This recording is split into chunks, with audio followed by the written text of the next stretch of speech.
السلام عليكم ورحمة الله تعالى وبركاته.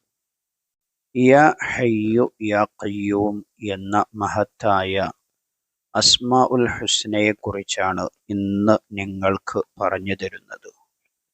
അസ്മാ ഉൽ ഹുസ്ന ചൊല്ലിയാലുള്ള നേട്ടമെന്താണ്, എത്ര ചൊല്ലണം, എപ്പോൾ ചൊല്ലണം എന്ന് ഇൻഷാ അല്ലാഹ് നമുക്ക് കൃത്യമായി പഠിക്കാം. വീഡിയോ പൂർണ്ണമായും കേൾക്കുക, മനസ്സിലാക്കുക, പ്രിയപ്പെട്ടവരിലേക്കൊക്കെ ഷെയർ ചെയ്തു കൊടുക്കുക. ഒരു മാഷാ അല്ലാഹ് കമൻ്റായി രേഖപ്പെടുത്തുക. അള്ളാഹുവിൻ്റെ മഹത്തായ 99 നാമങ്ങളിൽപ്പെട്ട ഒരു നാമമാണ് യാ ഹയ്യു യാ ഖയ്യൂം, എന്നെന്നും ജീവിക്കുന്നവൻ എന്നാണ് ഈ ഇസ്മിൻ്റെ അർത്ഥം വരുന്നത്. മാരകമായിരിക്കുന്ന രോഗങ്ങളെ കൊണ്ട് പ്രയാസപ്പെടുന്ന ധാരാളം ആളുകൾ നമുക്കിടയിലുണ്ട്. ആ ആളുകൾ മനസ്സറിഞ്ഞ് യാ ഹയ്യു യാ ഖയ്യൂം എന്ന ദിക്റിനെ, എന്ന ഇസ്മിനെ ചൊല്ലിയാൽ അവരുടെ രോഗങ്ങൾക്ക് പരിപൂർണമായ ശമനം ലഭിക്കും. ഏതു രോഗമാണെങ്കിലും ശമനം ലഭിക്കും. അതുപോലെ നിത്യമായി യാ ഹയ്യു യാ ഖയ്യൂം ചൊല്ലുന്ന ഒരു വ്യക്തിയാണെങ്കിൽ മാരകമായിരിക്കുന്ന രോഗങ്ങൾ അവനിക്ക് പിടിപെടുകയില്ല. മാനസികമായിരിക്കുന്ന പ്രയാസങ്ങളിൽ നിന്ന് അവനിക്ക് സംരക്ഷണം ലഭിക്കും.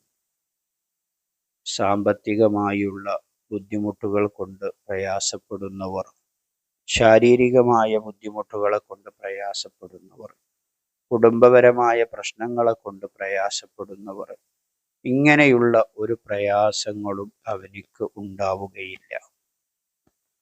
നിത്യ ജീവിതത്തിൽ നിശ്ചിത ഒരു എണ്ണം അവൻ കണക്കാക്കുക.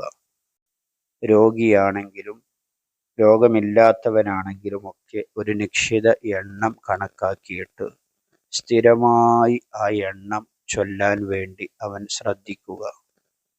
3 ലക്ഷം ചൊല്ലി തീർക്കാൻ കഴിയുന്ന ആളുകൾ ആ 3 ലക്ഷം യാ ഹയ്യു യാ ഖയ്യൂം, യാ ഹയ്യു യാ ഖയ്യൂം, യാ ഹയ്യു യാ ഖയ്യൂം എന്നിങ്ങനെ ചൊല്ലുമ്പോൾ കൂടുതൽ സമയം ആവശ്യമൊന്നുമില്ല. അപ്പോൾ അവൻ ആ 3 ലക്ഷം ചൊല്ലി തീർക്കാൻ വേണ്ടി ശ്രമിക്കണം. ഇൻഷാ അല്ലാഹ്. അല്ലാഹു തആല തൗഫീഖ് നൽകട്ടെ. ഈ ചെറിയ അറിവിനെ നിങ്ങളുടെ പ്രിയപ്പെട്ടവരിലേക്കൊക്കെ നിങ്ങൾ ഷെയർ ചെയ്തു കൊടുക്കണം. കാരണം അവരും ചൊല്ലുമ്പോൾ നിങ്ങൾക്കും അവർ ചൊല്ലിയതുപോലെ ഒരു പ്രതിഫലം ലഭിക്കും ഇൻഷാ അല്ലാഹ്. മാത്രവുമല്ല, അസ്മാഉൽ ഹുസ്നയാണ്. അസ്മാഉൽ ഹുസ്ന ചൊല്ലി അള്ളാഹുവിനോട് ദുആ ചെയ്താൽ ഉത്തരം ലഭിക്കുമെന്ന് അള്ളാഹു തആല തന്നെ നമ്മോട് പറഞ്ഞതാണ്. അതുകൊണ്ട് നാം ആത്മാർത്ഥമായി ചൊല്ലി അള്ളാഹുവിനോട് നമ്മുടെ പ്രശ്നങ്ങളും പ്രയാസങ്ങളും പറഞ്ഞ് പരിഹാരം തരണമെന്ന് ആത്മാർത്ഥമായി ദുആ ചെയ്താൽ ഇൻഷാ അല്ലാഹ് ഉത്തരം ലഭിക്കും. അല്ലാഹു തആല നമ്മുടെ എല്ലാ പ്രയാസങ്ങളും ബുദ്ധിമുട്ടുകളും സങ്കടങ്ങളും തീർത്തു തരുമാറാകട്ടെ. ആമീൻ ബിറഹ്മതിക യാ അർഹമർ റഹീമീൻ. മറ്റൊരു വീഡിയോയിൽ മറ്റൊരു വിഷയവുമായി നമുക്ക് വീണ്ടും കാണാം.